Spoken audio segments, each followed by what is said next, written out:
तो चलिए दोस्तों शुरू करते हैं टेक्निकल एग्जाम में पूछे जाने वाले मोस्ट इंपोर्टेंट क्वेश्चन के बारे में। दोस्तों हमारा पहला सवाल है, प्रतिरोध का एसआई मात्रक क्या है। हमारे यहाँ पर पूछा गया कि प्रतिरोध का एसआई मात्रक क्या है, वोल्ट, एम्पियर, ओम या फिर वाट। तो दोस्तों यहाँ पर राइट आंसर होगा प्रतिरोध का एसआई मात्रक क्या होता है, ओम होता है। ओम को हम इस प्रकार से डिफाइन करते हैं, ठीक है ना। अच्छा वाट, अगर वाट की पूछा जाता है तो वाट किसका मात्रक है, शक्ति का मात्रक है, ठीक है ना। शक्ति का मात्रक क्या है, वाट। एम्पियर किसका मात्रक है, तो ये धारा का मात्रक है, एम्पियर, ठीक है ना। और वोल्ट किसका है, तो विभवांतर या ईएमएफ, ईएमएफ का मात्रक क्या है, वोल्ट। तो हमारे हमसे यहाँ से पूछा गया कि प्रतिरोध का एसआई मात्रक क्या है, रेजिस्टेंस का एसआई मात्रक क्या है, तो ये ओम है। क्या आएगा यहाँ पर right answer, option number C दोस्तों राइट आंसर होगा। नेक्स्ट क्वेश्चन है, प्रतिरोध मापने वाला यंत्र क्या कहलाता है। प्रतिरोध मापने वाला यंत्र क्या कहलाता है, वोल्टमीटर, ए मीटर, ओम मीटर या फिर वाट मीटर। तो याद रखना प्रतिरोध मापने वाला जो यंत्र होता है, देखो प्रतिरोध को किसमें, प्रतिरोध की एसआई अभी क्या पूछा था, तो प्रतिरोध की एसआई इकाई क्या है, ओम है, ठीक है। प्रतिरोध को ओम से डिफाइन किया जाता है, ठीक है ना। लेकिन प्रतिरोध मापने वाला यंत्र क्या कहलाता है, तो ओम मीटर कहलाता है। क्या कहलाता है, ओम मीटर कहलाता है। ऑप्शन नंबर सी भी यहाँ पर राइट आंसर होगा। नेक्स्ट क्वेश्चन दोस्तों हमारे यहाँ पर मोस्ट इंपोर्टेंट क्वेश्चन, ओम का नियम सर्वप्रथम किसने दिया था। ओम का नियम किसने दिया था, न्यूटन ने, फेराडे ने, जॉर्ज साइमन ओम ने या फिर मैक्सवेल ने। तो याद रखना दोस्तों, ओम का जो नियम वह किसने प्रतिपादित किया था, जॉर्ज साइमन ओम ने प्रतिपादित किया था। नेक्स्ट क्वेश्चन दोस्तों हमारे यहाँ पर, ओम का नियम का सूत्र है, ओम के नियम का सूत्र है, तो ओम के नियम का सूत्र है दोस्तों V is equal to I R, ठीक है ना। ओम का नियम क्या है, V is equal to I into R, ठीक है ना। इसमें से तीन प्रकार से सूत्र भी निकल सकता है, ठीक है ना। तो ओम का नियम का सूत्र क्या है, V मतलब वोल्टेज, आई मतलब धारा और R मतलब रेजिस्टेंस, ठीक है ना। नेक्स्ट क्वेश्चन है, प्रतिरोध किस पर निर्भर करता है। प्रतिरोध जो होता है वह किस पर निर्भर करता है, लंबाई पर, क्षेत्रफल, पदार्थ पर या उपरोक्त सभी पर। तो दोस्तों याद रखना जो प्रतिरोध होता है वह लंबाई पर भी निर्भर करता है, क्षेत्रफल भी निर्भर करता है और पदार्थ पर भी निर्भर करता है। तो ऑप्शन नंबर डी हमारा यहाँ पर क्या होगा, राइट आंसर होगा। नेक्स्ट क्वेश्चन दोस्तों हमारे यहाँ पर, लंबाई बढ़ने पर प्रतिरोध पर क्या प्रभाव पड़ता है। अगर किसी पदार्थ की हम लंबाई बढ़ते हैं, ये लंबाई बढ़ा दी, ठीक है ना, तो रेजिस्टेंस का मान क्या होता है, घटता है, बढ़ता है, समान रहता है या फिर शून्य हो जाता है। तो याद रखना दोस्तों, लंबाई बढ़ने से क्या, लंबाई बढ़ने से प्रतिरोध क्या होता है, प्रतिरोध का मान भी क्या होता है, बढ़ जाता है। तो ऑप्शन नंबर बी दोस्तों हमारा क्या होगा यहाँ पर, राइट आंसर होगा। नेक्स्ट क्वेश्चन दोस्तों हमारे यहाँ पर, क्षेत्रफल बढ़ने से प्रतिरोध पर क्या प्रभाव पड़ता है। क्षेत्रफल बढ़ने से प्रतिरोध पर क्या प्रभाव पड़ता है, बढ़ता है, घटता है, समान रहता है या फिर दोगुना हो जाता है। तो यहाँ पर पूछा गया कि क्षेत्रफल, ठीक है ना, ये क्या है, यहाँ क्षेत्रफल, क्षेत्रफल बढ़ने से प्रतिरोध क्या होता है, तो प्रतिरोध क्या हो जाता है, घट जाता है, ठीक है ना, क्या होता है, घट जाता है। तो ऑप्शन नंबर बी दोस्तों हमारे यहाँ पर राइट आंसर होगा। देखो अभी क्या पूछा था कि अगर किसी पदार्थ का किसी पदार्थ की लंबाई बढ़ती है, अगर इसकी लंबाई बढ़ती है प्रतिरोध क्या होता है, प्रतिरोध का मान क्या हो जाता है, बढ़ जाता है। लेकिन यहाँ पर क्या पूछा है कि क्षेत्रफल, मतलब इस प्रकार क्षेत्रफल अगर बढ़ता है तो रेजिस्टेंस का मान क्या हो जाता है, रेजिस्टेंस का जो मान दोस्तों क्या होता है, तो वह क्या घट जाता है। तो ऑप्शन नंबर यहाँ पर बी होगा, क्योंकि क्षेत्रफल बढ़ जाता है तो प्रतिरोध क्या हो जाता है, घट जाता है, ठीक है ना। नेक्स्ट क्वेश्चन है, प्रतिरोध का सूत्र क्या है, प्रतिरोध का जो विमीय सूत्र क्या है, ठीक है ना। R is equal to rho L upon ने, या आर इज इक्वल टू भी अपान है, दोनों से ही, इनमें से नहीं दोस्तों। ये जो दोनों सूत्र है किसके, ये ओम के दोनों नियम है, ठीक है। तो ऑप्शन नंबर सी हमारे यहाँ पर राइट आंसर। ओम के दो प्रकार के नियम है, देखो ये आर इक्वल टू भी अपान आई, इससे भी दो तीन बन सकते हैं अगर अपन इसको पलटा सकते हैं, और आर से भी इसको अगर पलटा है तो बन सकते हैं, ठीक है ना। तो ये दोनों ओम के नियम है, ठीक है ना, प्रतिरोध के सूत्र है, ठीक है ना। तो ऑप्शन नंबर सी दोस्तों हमारे यहाँ पर राइट आंसर होगा। नेक्स्ट क्वेश्चन है, रजिस्टेंस का कार्य क्या है। पूछा गया कि रजिस्टेंस का कार्य क्या है, वोल्टेज बढ़ाना, करंट नियंत्रित करना, पावर बढ़ाना या फिर फ्रीक्वेंसी बदलना। तो याद रखना रजिस्टेंस का क्या कार्य क्या है, करंट को नियंत्रित करना, ठीक है ना। अत्यधिक करंट को नियंत्रित कौन करता है, रजिस्टेंस करता है। अच्छा रजिस्टेंस का कार्य क्या है, कि विद्युत धारा, अगर ये धारा जा रही है, ठीक है ना, ये क्या धारा जा रही है, तो इसमें रुकावट का जो कार्य करता है वो कौन करता है, तो वो रेजिस्टेंस करता है, ठीक है ना। तो इसका कार्य ये है, रेजिस्टेंस क्या है, करंट को नियंत्रित करने का कार्य करता है, ठीक है ना। नेक्स्ट क्वेश्चन है, सीरीज संयोजन का कुल प्रतिरोध होता है। अब पूछा गया कि सीरीज संयोजन का कुल प्रतिरोध होता है, घटता है, समान रहता है, जुड़ता है या फिर शून्य हो जाता है। देखो सीरीज का मतलब होता है, सीरीज संयोजन का प्रतिरोध होता है कि जो आर प्लस, तो ये जितने जुड़कर आर थ्री होते, अगर एक प्लस एक तो ये जुड़कर दो हो जाते हैं, ठीक है ना। तो सीरीज में क्या होता है, सीरीज में जुड़ता है, ठीक है ना। सीरीज संयोजन में प्रतिरोध का मान क्या होता है, जुड़ता है, और अगर समांतर संयोजन में जो प्रतिरोध का मान क्या होता है, घटता है, ठीक है ना। तो हमसे क्या पूछा है कि सीरीज संयोजन में कुल प्रतिरोध क्या होता है, तो कुल प्रतिरोध क्या होता है, जुड़ता है, ठीक है। तो ऑप्शन नंबर सी हमारा यहाँ पर राइट आंसर होगा। नेक्स्ट क्वेश्चन है, पैरेलल संयोजन में प्रतिरोध क्या होता है। अभी आपको बताया था, ठीक है ना, कि पैरेलल या फिर समांतर संयोजन में कुल प्रतिरोध क्या होता है, बढ़ता है, घटता है, समान रहता है, फिर अनंत होता है, ठीक है ना। तो पैरेलल संयोजन में दोस्तों याद रखना, समांतर संयोजन में जो प्रतिरोध का मान क्या होता है, घट जाता है, क्या हो जाता है, घटता है, ठीक है ना। याद रखना दोस्तों, मोस्ट इंपोर्टेंट क्वेश्चन है, हर टेक्निकल एग्जाम में क्वेश्चन पूछा जाता है, ठीक है ना। श्रेणी, समांतर, मिश्रित, सारे क्वेश्चन में पूछे जाते हैं। नेक्स्ट क्वेश्चन है कार्बन रजिस्टर का रंग कोड में पहला बैंड दर्शाता है। जो कार्बन रजिस्टर का रंग कोड में पहला बैंड दर्शाता है, टॉलरेंस को, मल्टीप्लायर को, पहला अंक को या फिर वोल्टेज को। तो याद रखना, कार्बन रजिस्टर का जो रंग कोड में पहला बैंड क्या दर्शाता है, पहला अंक दर्शाता है, क्या दर्शाता है, पहला अंक दर्शाता है। तो ऑप्शन नंबर सी हमारे यहाँ पर राइट आंसर होगा। नेक्स्ट क्वेश्चन है लाल रंग का मान है, लाल रंग का मान होता है 1, 2, 3 या फिर 4। तो याद रखना दोस्तों, लाल रंग का मान कितना होता है, 2 होता है। नेक्स्ट क्वेश्चन है और मोस्ट इंपोर्टेंट क्वेश्चन है कि हरा रंग क्या दर्शाता है। हरा रंग का मान होता है 3, 4, 5 या फिर 6। तो याद रखना, हरा रंग का मान कितना होता है दोस्तों, तो 5 होता है। याद रखना, मोस्ट इंपोर्टेंट क्वेश्चन है, ग्रीन रंग का जो कोड है वो क्या है, 5 है, ठीक है ना। रेजिस्टेंस की हम बात कर रहे हैं इसीलिए, ठीक है। नेक्स्ट क्वेश्चन है सोना का बैंड दर्शाता है, जो गोल्ड होता है उसका बैंड दर्शाता है 10%, 20%, 5% या फिर 2%। तो याद रखना दोस्तों, सोने का जो बैंड कितना है, तो 5% है, ठीक है ना। नेक्स्ट क्वेश्चन है चांदी का टॉलरेंस कितना परसेंट होता है। चांदी का जो टॉलरेंस होता है वो कितना परसेंट होता है, 2%, 5%, 10% या फिर 20%। तो याद रखना दोस्तों, चांदी का जो टॉलरेंस होता है वो कितना होता है, 10% होता है। तो ऑप्शन नंबर सी हमारा राइट है। चांदी का टॉलरेंस कितना होता है, 10% होता है, ठीक है ना। नेक्स्ट क्वेश्चन है 1 किलो ओम में कितना ओम होता है। 1 किलो ओम कितने ओम के बराबर होता है। तो 1 किलो ओम 1000 ओम के बराबर होता है। याद रखना, 1 किलो ओम में कितने ओम होते हैं, 1000 ओम होते हैं। तो ऑप्शन नंबर बी हमारा राइट आंसर होगा। नेक्स्ट क्वेश्चन है 1 मेगा ओम में कितने ओम होते हैं। तो याद रखना दोस्तों, 1 मेगा ओम में 10 लाख ओम होते हैं, ठीक है ना। तो ऑप्शन नंबर बी हमारा यहाँ पर दोस्तों राइट आंसर होगा। नेक्स्ट क्वेश्चन है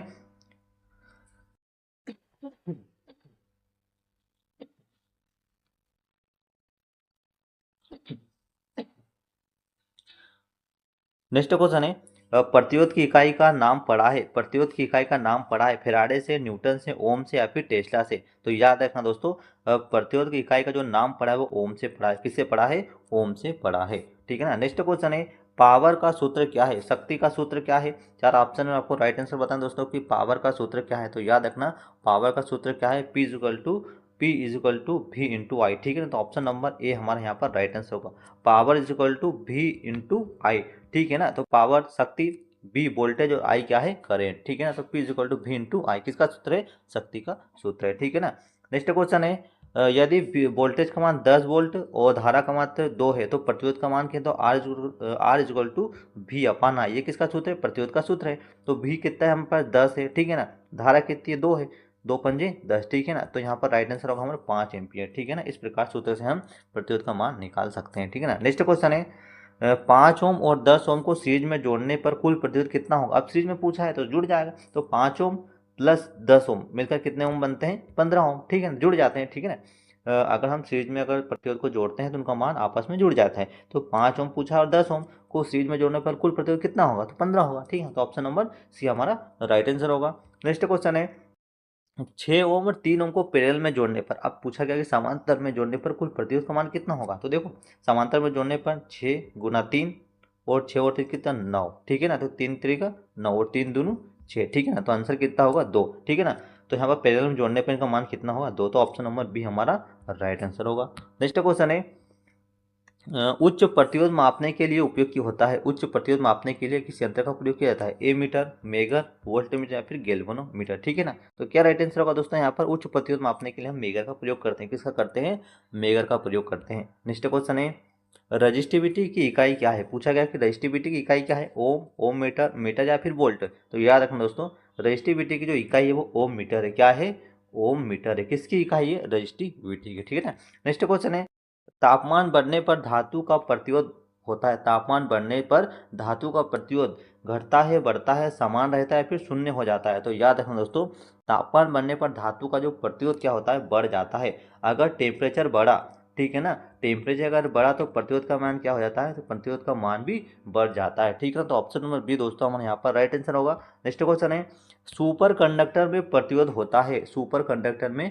प्रतिरोध होता है अधिक, कम, शून्य या फिर अनंत। तो याद रखना दोस्तों, सुपर कंडक्टर की अगर बात की तो प्रतिरोध का मान क्या होगा, शून्य होता है, क्योंकि कंडक्टर कैसा है, सुपर कंडक्टर, और सुपर कंडक्टर में प्रतिरोध का मान हमेशा क्या होता है, शून्य होता है, तब तो वो सुपर होता है। ठीक है ना, तो सुपर कंडक्टर में प्रतिरोध का मान क्या होता है, शून्य होता है। तो ऑप्शन नंबर सी हमारा राइट आंसर होगा। नेक्स्ट क्वेश्चन है, कार्बन फिल्म रजिस्टर किस प्रकार का होता है, कार्बन फिल्म रजिस्टर किस प्रकार का होता है, फिक्स होता है, वेरिएबल होता है, पावर होता है, भी वायर बाउंड होता है। तो याद रखना, कार्बन फिल्म जो रजिस्टर होता है वह कैसा दोस्तों, तो फिक्स होता है। कैसा होता है, फिक्स होता है। ऑप्शन नंबर ए हमारा क्या होगा यहाँ पर राइट आंसर होगा। नेक्स्ट क्वेश्चन है, पोटेंशियोमीटर क्या है, पोटेंशियोमीटर क्या है, फिक्स रजिस्टर है, वेरिएबल रजिस्टर है, इंडक्टर या फिर कैपेसिटर है। तो याद रखना, पोटेंशियोमीटर है दोस्तों क्या है, वो एक वेरिएबल रजिस्टर है। क्या है, पोटेंशियोमीटर वेरिएबल रजिस्टर है। तो ऑप्शन नंबर बी हमारा राइट आंसर होगा। नेक्स्ट क्वेश्चन है, रियोस्टेट का उपयोग होता है, पूछा गया कि रियोस्टेट का उपयोग होता है ना, वोल्ट मापने में, करंट नियंत्रण करने में, पावर बढ़ाने में या फिर फ्रीक्वेंसी बदलने में। तो याद रखना दोस्तों, रियोस्टेट का हम उपयोग कब करते हैं, तो करंट को नियंत्रित करने में। किसको, करंट को नियंत्रित करने में किसका उपयोग करते हैं, तो रियोस्टेट का उपयोग करते हैं। तो ऑप्शन नंबर बी हमारा राइट आंसर होगा। नेक्स्ट क्वेश्चन है, 220 वोल्ट और 2 एम्पियर करंट बह रहा है तो पावर कितनी होगी, तो पावर का सूत्र है P equal to V into I. ठीक है ना, V इंटू आई, तो V कितना है, वोल्टेज कितना है 220 वोल्ट, ठीक, करंट कितना है 2 एम्पियर, गुणा कर दो कितना, राइट आंसर होगा 440 वोल्ट। ठीक है ना, यहाँ पर राइट आंसर होगा 440 वोल्ट। ठीक, ऑप्शन नंबर बी हमारा राइट आंसर होगा। नेक्स्ट क्वेश्चन है, रजिस्टर का चौथा बेंड दर्शाता है, रजिस्टर का चौथा बेंड दर्शाता है, पहला अंक, दूसरा अंक, मल्टीप्लाई फिर टॉलरेंस। तो रजिस्टर का चौथा अंक होता है वह टॉलरेंस दर्शाता है। क्या दर्शाता है, रजिस्टर का चौथा अंक होता है वह क्या दर्शाता है, बेंड होता है वह क्या दर्शाता है, टॉलरेंस दर्शाता है। ऑप्शन नंबर डी दोस्तों हमारे यहाँ पर राइट आंसर होगा। नेक्स्ट क्वेश्चन है, भूरा रंग का मान निम्न में से कितना है, भूरा रंग का मान कितना होता है, 0, 1, 2 या फिर 3। तो याद रखना दोस्तों, भूरा रंग का मान कितना होता है, 1 होता है। ठीक है ना, तो ऑप्शन नंबर बी हमारा राइट आंसर होगा। नेक्स्ट क्वेश्चन है, नीला रंग क्या दर्शाता है, नीला रंग का कोड क्या है, 4, 5, 6 या फिर 7। तो नीला यानी ब्लू रंग का कितना कोड होता है, 6 होता है। ठीक है ना, तो ऑप्शन नंबर सी दोस्तों हमारे यहाँ पर राइट आंसर होगा। नेक्स्ट क्वेश्चन है, काला रंग का मान कितना होता है, काला रंग का मान कितना होता है, 0, 1, 2 या फिर 3। तो याद रखना, काला रंग का मान कितना होता है, तो 0 होता है। एक, और भूरे रंग का कितना होता है, 1 होता है। ठीक है ना, तो यहाँ पर पूछा है ब्लैक का, तो ब्लैक का मान कितना है, 0 होता है। ठीक है ना, option number B right answer होगा।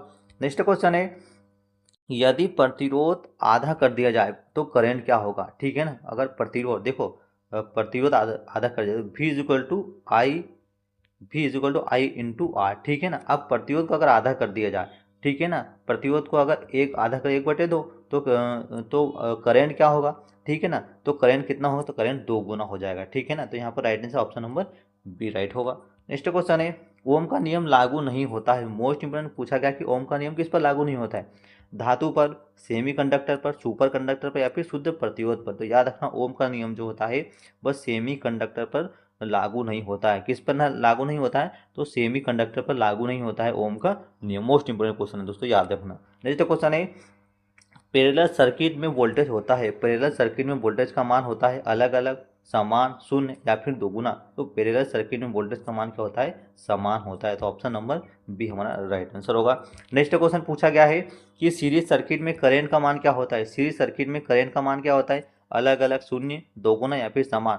तो सीरीज में करंट का मान क्या होता है, देखो सीरीज में करंट का मान समान होता है। ठीक है ना, करंट का मान क्या होता है, समान होता है, लेकिन वोल्टेज का मान बढ़ता है। ठीक है ना, और समांतर में क्या है, वोल्टेज का मान समान रहता है लेकिन करंट का मान क्या होता है, बढ़ता है। इस चीज़ का ध्यान रखना। ठीक है ना, तो यहाँ पर क्या पूछा गया है कि सीरीज सर्किट में करंट का मान क्या होता है, तो करंट का तो समान रहता है सीरीज में, लेकिन वोल्टेज का मान बढ़ता है। ठीक है ना, नेक्स्ट क्वेश्चन है, वायर बाउंड रजिस्टर उपयोग में होता है, वायर बाउंड रजिस्टर उपयोग होता है कम पावर में, उच्च पावर में, सजावट में, फिर फ्रीक्वेंसी बदलने में। तो याद रखना, वायर बाउंड रजिस्टर उपयोग होता है तो उच्च पावर में। ठीक है ना, कब होता है, वायर बाउंड रजिस्टर का उपयोग होता है उच्च पावर में उपयोग होता है। ठीक है ना, नेक्स्ट क्वेश्चन है, यदि लंबाई दोगुनी हो जाए तो प्रतिरोध क्या होगा, यदि लंबाई दोगुनी हो जाए तो प्रतिरोध होगा आधा, दोगुना, समान या फिर 4 गुना। तो याद रखना दोस्तों, यदि लंबाई दोगुनी हो जाए तो प्रतिरोध क्या होगा, प्रतिरोध 2 गुना हो जाएगा। क्या हो जाएगा, यदि लंबाई को हम दोगुनी कर दी जाए तो प्रतिरोध क्या होगा, 2 गुना हो जाएगा। नेक्स्ट क्वेश्चन है दोस्तों हमारे यहाँ पर, यदि क्षेत्रफल दोगुना हो जाए तो प्रतिरोध क्या होगा। यदि क्षेत्रफल दो गुना हो जाए तो प्रतिरोध क्या होगा। दो गुना होगा, आधा होगा, समान होगा या फिर चार गुना होगा। तो याद रखना, यदि प्रतिरोध दो गुना हो जाए तो जो यदि क्षेत्रफल दो गुना हो जाए तो प्रतिरोध क्या होगा, तो प्रतिरोध आधा हो जाएगा। क्या होगा दोस्तों यहाँ पर, प्रतिरोध आधा हो जाएगा। नेक्स्ट क्वेश्चन है, प्रतिरोध का व्युत्क्रम क्या कहलाता है। प्रतिरोध का व्युत्क्रम क्या कहलाता है, कंडक्टेंस, वोल्टेज, करंट या फिर पावर। तो याद रखना, प्रतिरोध का व्युत्क्रम दोस्तों क्या कहलाता है, तो कंडक्टेंस कहलाता है। ऑप्शन नंबर ए हमारा यहाँ पर राइट आंसर होगा। नेक्स्ट क्वेश्चन पूछा गया है कि कंडक्टेंस की इकाई क्या है। कंडक्टेंस की इकाई क्या है, ओम, सीमेन, वोल्ट या फिर वाट। देखो, ओम तो प्रतिरोध का मात्रक है, वोल्ट विभवांतर का मात्रक है और वाट शक्ति का है। तो सीमेंस किसका है, सीमेंस क्या है, कंडक्टेंस का। ठीक है ना, कंडक्टेंस की इकाई क्या है, सीमेंस है। ठीक है ना, तो ऑप्शन नंबर बी हमारा राइट आंसर होगा। नेक्स्ट क्वेश्चन है, 100 ओम होता है, 100 ओम होता है तो 100 ओम को कितने किलो ओम में बांटोगे, तो 100/1000। ठीक है ना, 1 किलो ओम में। तो यहाँ पर राइट आंसर कितना होगा, अगर इनका भाग देंगे तो 0.1 किलो ओम होगा। ठीक है ना, तो यहाँ पर राइट आंसर होगा दोस्तों 0.1 किलो ओम। 100 ओम बराबर 100 ओम को हम किलो में बदलेंगे तो 1000 का भाग देंगे तो 0.1 किलो ओम यहाँ पर राइट आंसर होगा। नेक्स्ट क्वेश्चन है, 0 ओम रजिस्टर उपयोग होता है। 0 ओम रजिस्टर उपयोग होता है जम्फर के रूप में, करंट रोकने में, पावर बढ़ाने में या फिर वोल्ट घटाने में। तो याद रखना दोस्तों, 0 ओम रजिस्टर का जो उपयोग होता है वो जम्फर के रूप में होता है। किसके रूप में, जम्फर के रूप में होता है। 0 ओम रजिस्टर का उपयोग जम्फर के रूप में करते हैं। नेक्स्ट क्वेश्चन है, प्रतिरोध का चिन्ह है, प्रतिरोध का चिन्ह है VRI या फिर P। तो दोस्तों प्रतिरोध का चिन्ह क्या है, R। ठीक है ना, और इसे किसे डिफाइन करते हैं, इस प्रकार से सिंबल से डिफाइन करते हैं। ठीक है ना, तो प्रतिरोध क्या है यहाँ पर R, V क्या है वोल्टेज, I क्या है करंट, P क्या है पावर। ठीक है ना, तो प्रतिरोध का क्या है R, R is equal to क्या होता है, V/I, ये उसका सूत्र है। ठीक है, लेकिन हम आप यहाँ पर जो पूछा है कि प्रतिरोध का चिन्ह क्या है, तो R होता है। ठीक है ना। नेक्स्ट क्वेश्चन है, ओम का नियम लागू होता है। ओम का नियम लागू होता है स्थिर तापमान पर, उच्च तापमान पर, निम्न तापमान पर या फिर सभी पर। तो ओम का जो नियम है दोस्तों वो स्थिर तापमान पर लागू होता है। किस पर होता है, ओम का नियम स्थिर तापमान पर लागू होता है। नेक्स्ट क्वेश्चन है, यदि प्रतिरोध बढ़ा दे तो धारा क्या होगी। देखो, अगर प्रतिरोध बढ़ा दे V=I/R। ठीक है ना, लेकिन अगर तो पूछा गया सॉरी यदि आर बढ़ा दें यानी कि प्रतिरोध बढ़ा दे तो धारा क्या होगी। अगर हम प्रतिरोध का मान अगर बढ़ा दे तो धारा का मान क्या होगा, धारा का मान क्या होगा, घट जाएगा। ठीक है ना, तो यदि प्रतिरोध अगर हम बढ़ा दे धारा का मान क्या होगा, घट जाएगा। तो ऑप्शन नंबर सी दोस्तों हमारे यहाँ पर राइट आंसर होगा। नेक्स्ट क्वेश्चन है, प्रतिरोध का मुख्य कार्य क्या है। प्रतिरोध का मुख्य कार्य क्या है, वोल्टेज बढ़ाना, करंट नियंत्रित करना, पावर बढ़ाना या फिर फ्रीक्वेंसी बदलना। दोस्तों प्रतिरोध का मुख्य कार्य क्या है, करंट को क्या नियंत्रित करना होता है, क्या करना होता है, करंट को नियंत्रित करना होता है। तो ऑप्शन नंबर बी हमारा राइट आंसर होगा। ठीक है ना। नेक्स्ट क्वेश्चन है, कैपेसिटेंस की एसआई इकाई क्या है। मतलब कैपेसिटर की एसआई इकाई क्या है, ओम, फेराड, हेनरी या फिर वोल्ट। तो याद रखना दोस्तों, कैपेसिटेंस की एसआई इकाई क्या है, फेराड है। क्या है, फेराड है। ठीक, ऑप्शन नंबर बी हमारा राइट आंसर होगा। नेक्स्ट क्वेश्चन है, कैपेसिटर का मुख्य कार्य क्या है। पूछा गया कैपेसिटर का मुख्य कार्य है करंट बढ़ाना, चार्ज संग्रह करना, पावर बढ़ाना या फिर रेजिस्टेंस बढ़ाना। तो याद रखना दोस्तों, कैपेसिटर का मुख्य कार्य क्या है, चार्ज को संग्रह करना। क्या करना, चार्ज को संग्रह करना किसका कार्य है, कैपेसिटर का मुख्य कार्य है। ठीक है ना। नेक्स्ट क्वेश्चन है, कैपेसिटर का सूत्र क्या है। कैपेसिटेंस का सूत्र क्या है, तो C Q/V। ठीक है ना, C Q/V किसका सूत्र है, तो कैपेसिटर का सूत्र है। ठीक है, तो ऑप्शन नंबर बी दोस्तों हमारे यहाँ पर राइट आंसर होगा। ठीक है ना, Q यानी कूलाम और V वोल्टेज और C क्या है, कैपेसिटेंस। ठीक है ना, तो बी इसका राइट आंसर होगा। नेक्स्ट क्वेश्चन है, एक माइक्रोफेड बराबर होता है, एक माइक्रोफेड बराबर होता है। तो एक माइक्रोफेड बराबर होता है 10⁻⁶ फेरड। ठीक है ना, एक माइक्रोफेड बराबर होता है 10⁻⁶ फेड बराबर होता है। तो ऑप्शन नंबर बी हमारा राइट आंसर होगा दोस्तों। नेक्स्ट क्वेश्चन है, एक नैनोफेड बराबर होता है, एक नैनोफेड बराबर होता है तो 10⁻⁹ याद रखना, 10⁻⁹ फेरड एक नैनोफेड के बराबर होता है। ठीक है ना। नेक्स्ट क्वेश्चन है, एक पीको फेरड बराबर होता है, एक पीको फेरड बराबर होता है तो 10⁻12 10⁻12 एक पीको फेरड के बराबर होता है। ठीक है ना, तो ऑप्शन नंबर ए हमारा राइट आंसर होगा। ठीक है ना। नेक्स्ट क्वेश्चन है, कैपेसिटर में ऊर्जा संग्रह का सूत्र है। ठीक है ना, कैपेसिटर में ऊर्जा संग्रह का सूत्र है, चार ऑप्शन आपको राइट आंसर बताना। तो कैपेसिटर में ऊर्जा संग्रह का सूत्र क्या है दोस्तों, तो 1/2 C × V²। ठीक है ना, C × V²। तो ये ऑप्शन में ऑप्शन नंबर बी यहाँ पर राइट आंसर होगा। ठीक है ना। नेक्स्ट क्वेश्चन है, समांतर प्लेट में कैपेसिटर का सूत्र क्या है। समांतर प्लेट संधारित्र का सूत्र क्या है, तो यहाँ पर राइट आंसर होगा C = D/ε A। ठीक है ना। तो ऑप्शन नंबर बी हमारा राइट आंसर होगा।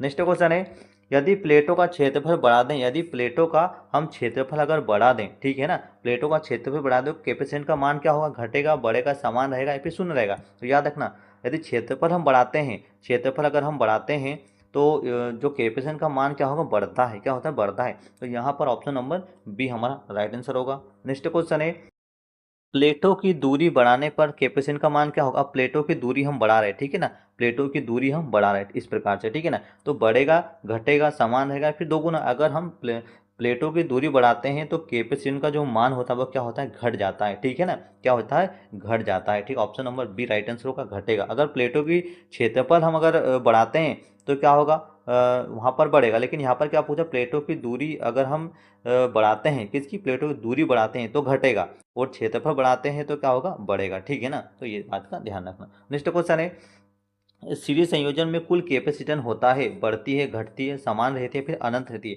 तो सीरीज संयोजन में कुल कैपेसिटर जो क्या होता है, घटता है, ठीक है ना। क्या होता है, अगर हम सीरीज संयोजन में कैपेसिटर को लगा दें तो कुल कैपेसिटर जो बढ़ेगा वो क्या होगा, उसका मान घटेगा, ठीक है ना। तो ऑप्शन नंबर बी राइट हुआ।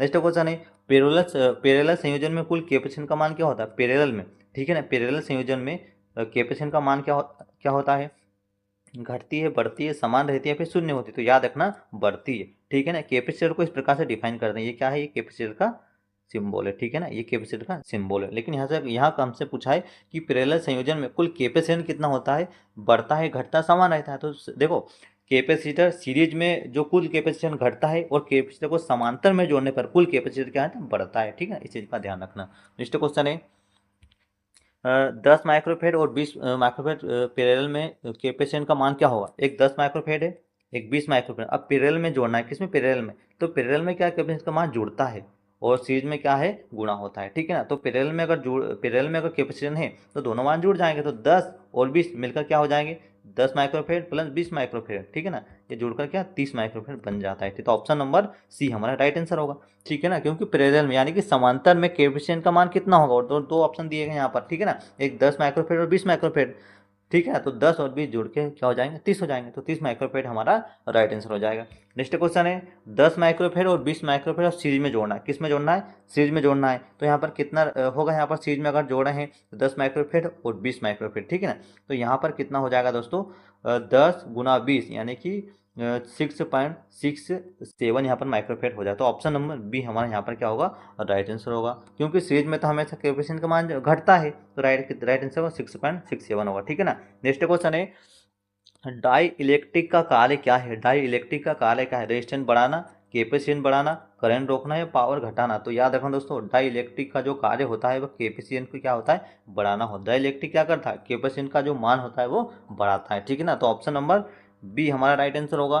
नेक्स्ट क्वेश्चन है, कैपेसिटर डीसी में किस प्रकार व्यवहार करता है, कैपेसिटर डीसी में किस प्रकार व्यवहार करता है, शॉर्ट सर्किट की तरह, ओपन सर्किट की तरह, पावर बढ़ाता है, फिर करंट बढ़ाता है, ठीक है ना। तो कैपेसिटर डीसी में ओपन सर्किट की तरह व्यवहार करता है, किसकी तरह, ओपन सर्किट की तरह व्यवहार करता है। नेक्स्ट क्वेश्चन है, एसी में कैपेसिटर होता है, एसी में कैपेसिटर किसकी भांति कार्य करता है, करंट रोकता है, करंट पास करता है, ओपन सर्किट की तरह, या फिर 0 वोल्ट, ठीक है ना। तो एसी परिपथ में जो कैपेसिटर होता है वो क्या करता है, करंट को पास करता है, क्या करता है, करंट को पास करता है, ठीक है ना। नेक्स्ट, कैपेसिटिव रिएक्टेंस का सूत्र क्या है, कैपेसिटिव रिएक्टेंस का सूत्र क्या है, तो याद रखना 1/2 पाई एफ इंटू सी, ठीक है ना, 1/2 पाई एफ इंटू सी किसका सूत्र है, कैपेसिटेंस रिएक्टेंस का मात्रक है। जिसमें देखो एफ क्या है, फ्रीक्वेंसी, और सी क्या है, कैपेसिटेंस, ठीक है ना। तो यहाँ पर ऑप्शन नंबर बी दोस्तों राइट आंसर होगा। नेक्स्ट क्वेश्चन है, फ्रीक्वेंसी बढ़ने पर कैपेसिटेंस रिएक्टेंस या प्रेरणी प्रतिघात का मान बढ़ेगा, घटेगा, समान रहेगा, फिर दोगुना होगा। अगर फ्रीक्वेंसी बढ़ी, ठीक है ना, फ्रीक्वेंसी बढ़ी तो कैपेसिटेंस रिएक्शन का मान क्या होगा दोस्तों, घटेगा। तो ऑप्शन नंबर बी हमारा राइट आंसर होगा। नेक्स्ट क्वेश्चन है, प्रेरणी प्रतिघात की इकाई क्या है, एक्सेस यानी प्रेरणी प्रतिघात की इकाई क्या है, ओम, फेरड, हेनरी या फिर वोल्ट। तो कैपेसिटेंस रिएक्टेंस का जो मात्रक है वो क्या है, ओम है, क्या है, ओम होता है, ठीक है ना। नेक्स्ट क्वेश्चन है, इलेक्ट्रोलाइटिक कैपेसिटर होता है, इलेक्ट्रोलाइटिक कैपेसिटर होता है नॉन पोलर, पोलर, वेरिएबल है, हाई फ्रीक्वेंसी। तो याद रखना, इलेक्ट्रोलाइटिक जो कैपेसिटर होता है वो पोलर होता है, क्या होता है, पोलर होता है। Option number B right answer होगा।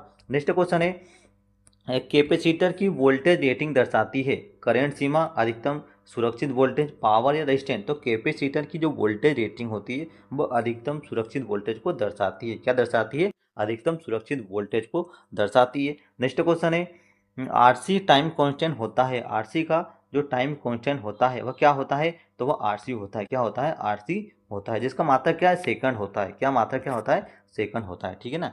नेक्स्ट क्वेश्चन है, टाइम कांस्टेंट की इकाई क्या है? अभी बताया था आपको, टाइम कांस्टेंट की इकाई क्या होती है? सेकंड, ओम, वोल्ट या फिर वाट। तो दोस्तों टाइम कांस्टेंट की इकाई क्या होती है? सेकंड होती है। ठीक है ना, सेकंड होती है। नेक्स्ट क्वेश्चन है, 5t यानी कि 5 समय कांस्टेंट के बाद कैपेसिटर होता है, कितने परसेंट चार्ज होता है? 5t समय के बाद कैपेसिटर कितने परसेंट चार्ज होता है? 50%, 63%, लगभग पूर्ण चार्ज या फिर शून्य चार्ज। तो 5t कांस्टेंट समय के बाद जो कैपेसिटर कितना चार्ज होता है? तो लगभग पूर्ण चार्ज हो जाता है। लगभग पूर्ण चार्ज हो जाता है। तो ऑप्शन नंबर सी दोस्तों राइट आंसर होगा। नेक्स्ट क्वेश्चन है, अनचार्ज कैपेसिटर शुरू में व्यवहार करता है ओपन सर्किट की तरह, शॉर्ट सर्किट की तरह, हाई रेजिस्टेंस की तरह, फिर लो वोल्टेज की तरह। तो शॉर्ट सर्किट की तरह जब अनचार्ज कैपेसिटर होता है उस समय किस तरह व्यवहार करता है? तो शॉर्ट सर्किट की तरह व्यवहार करता है। नेक्स्ट क्वेश्चन है, चार्ज होने के बाद डीसी में कैपेसिटर किस तरह व्यवहार करता है? शॉर्ट की तरह, ओपन की तरह, लो रेजिस्टेंस की तरह या फिर हाई करंट की तरह। तो ओपन की तरह। लेकिन कनेक्शन किस प्रकार का है? डीसी। और डीसी में चार्ज होने के बाद जो कैपेसिटर क्या करता है? ओपन सर्किट की तरह कार्य करता है। नेक्स्ट क्वेश्चन है, कैपेसिटर में ऊर्जा संग्रहित होती है चुंबकीय क्षेत्र में, विद्युत क्षेत्र में, ऊष्मा में या ध्वनि में। पूछा गया है कि कैपेसिटर में ऊर्जा संग्रहित होती है चुंबकीय क्षेत्र में, विद्युत क्षेत्र में, ऊष्मा में या ध्वनि में। तो याद रखना, कैपेसिटर में ऊर्जा संग्रहित होती है विद्युत क्षेत्र में होती है। किसमें होती है? विद्युत क्षेत्र में होती है। ऑप्शन नंबर बी दोस्तों हमारे यहाँ पर राइट आंसर होगा। नेक्स्ट क्वेश्चन है, ट्यूनिंग सर्किट में उपयोग होता है। ट्यूनिंग सर्किट में उपयोग होता है आरसी, एलसी, आरएल या फिर आरएलसी। तो याद रखना, ट्यूनिंग सर्किट में एलसी का उपयोग किया जाता है। ठीक है ना, एलसी का उपयोग किया जाता है। ठीक है ना, इंडक्टर और कैपेसिटर। ठीक है ना। नेक्स्ट क्वेश्चन है, मोटर स्टार्टिंग में उपयोग होती है। मोटर स्टार्टिंग में उपयोग होता है इंडक्टर का, रेजिस्टेंस का, कैपेसिटर का या फिर ट्रांसफार्मर का। तो याद रखना, मोटर स्टार्टिंग में कैपेसिटर का उपयोग करते हैं। हम जब मोटर स्टार्ट करते हैं तो किस यंत्र का प्रयोग करते हैं? कैपेसिटर का उपयोग करते हैं, क्योंकि स्टार्टिंग टार्क को बढ़ाता है। ठीक है ना। नेक्स्ट क्वेश्चन है, पावर फैक्टर सुधारने में उपयोग होता है रजिस्टर, कैपेसिटर, इंडक्टर या फिर बैटरी। दोस्तों याद रखना, पावर फैक्टर सुधारने में कैपेसिटर का प्रयोग किया जाता है। तो ऑप्शन नंबर बी हमारा राइट आंसर होगा। नेक्स्ट क्वेश्चन है, कैपेसिटर का प्रतीक है। कैपेसिटर का प्रतीक है आर, एल या फिर जेड या फिर इस प्रकार से। तो कैपेसिटर को हम इस प्रकार से डिफाइन करते हैं। किसका प्रतिरोध? ये किसका है? कैपेसिटर का प्रतीक। अच्छा, प्रतिरोध अगर इस प्रकार से होता तो ये किसका है? ये प्रतिरोध का है। और ये किसका है? ये कैपेसिटर का है। ठीक है ना। तो यहाँ पर ऑप्शन नंबर सी दोस्तों हमारा राइट आंसर होगा। नेक्स्ट क्वेश्चन है, डाइलेक्ट्रिक स्थिर, डाइलेक्ट्रिक स्थिरांक बढ़ने पर कैपेसिटेंस का मान घटता है, बढ़ता है, समान रहता है, फिर शून्य होता है। तो अभी पढ़ाया था आगे आपको कि डाइलेक्ट्रिक स्थिरांक बढ़ने से कैपेसिटर का जो मान क्या होता है? बढ़ जाता है। तो ऑप्शन नंबर बी दोस्तों हमारे यहाँ पर राइट आंसर होगा। नेक्स्ट क्वेश्चन है, वेरिएबल कैपेसिटर का उपयोग होता है रेडियो ट्यूनिंग में, पावर सप्लाई में, हीटर में या फिर मोटर में। तो वेरिएबल कैपेसिटर का जो उपयोग होता है वह रेडियो ट्यूनिंग में उपयोग होता है। किस में होता है? रेडियो ट्यूनिंग में उपयोग किया जाता है। नेक्स्ट क्वेश्चन है, सुपर कैपेसिटर उपयोग होता है। सुपर कैपेसिटर उपयोग होता है हिंटिंग में, बैकअप पावर में, वोल्टेज ड्रॉप में या फिर रेजिस्टेंस बढ़ाने में। तो याद रखना दोस्तों, सुपर कैपेसिटर का जो उपयोग होता है वो बैकअप पावर बढ़ाने में किया जाता है। किसमें? बैकअप पावर बढ़ाने में किया जाता है। तो ऑप्शन नंबर बी हमारा राइट आंसर होगा। नेक्स्ट क्वेश्चन है, रेक्टिफायर के बाद कैपेसिटर उपयोग होता है। रेक्टिफायर के बाद कैपेसिटर उपयोग होता है क्या कारण?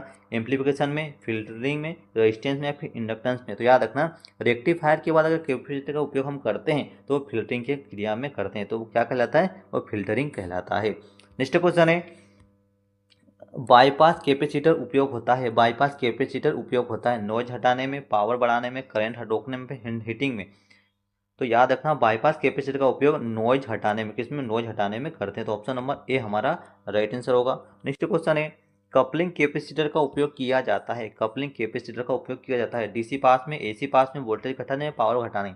तो कपलिंग कैपेसिटर का उपयोग एसी को पास करने में करते हैं। एसी को पास करने में कपलिंग कैपेसिटर का उपयोग किया जाता है। ठीक है ना। तो यहाँ पर ऑप्शन नंबर बी हमारा राइट आंसर होगा। नेक्स्ट क्वेश्चन है, सी का व्युत्क्रम कहलाता है, कैपेसिटेंस का व्युत्क्रम कहलाता है रिएक्टेंस, इलास्टेंस, इम्पीडेंस या फिर कंडक्टेंस। तो याद रखना कैपेसिटेंस का जो व्युत्क्रम क्या कहलाता है, इलास्टेंस कहलाता है। क्या कहलाता है, इलास्टेंस कहलाता है। और ऑप्शन नंबर बी हमारा राइट आंसर होगा। नेक्स्ट क्वेश्चन है, कैपेसिटर के प्लेट होते हैं, कैपेसिटर के प्लेट होते हैं 1, 2, 3 या 4। तो कैपेसिटर के प्लेट कितने होते हैं, 2 होते हैं, ठीक है ना। तो ऑप्शन नंबर बी हमारा यहाँ पर दोस्तों राइट आंसर होगा। नेक्स्ट क्वेश्चन है, यदि कैपेसिटेंस बढ़े तो प्रेरणी प्रतिघात क्या होगा, बढ़ेगा, घटेगा, समान रहेगा, दोगुना होगा। तो क्या होगा, यदि कैपेसिटेंस बढ़े तो जो कैपेसिटेंस रिएक्टेंस का जो मान है वो क्या होता है, वह घट जाता है। क्या होता है, घटता है।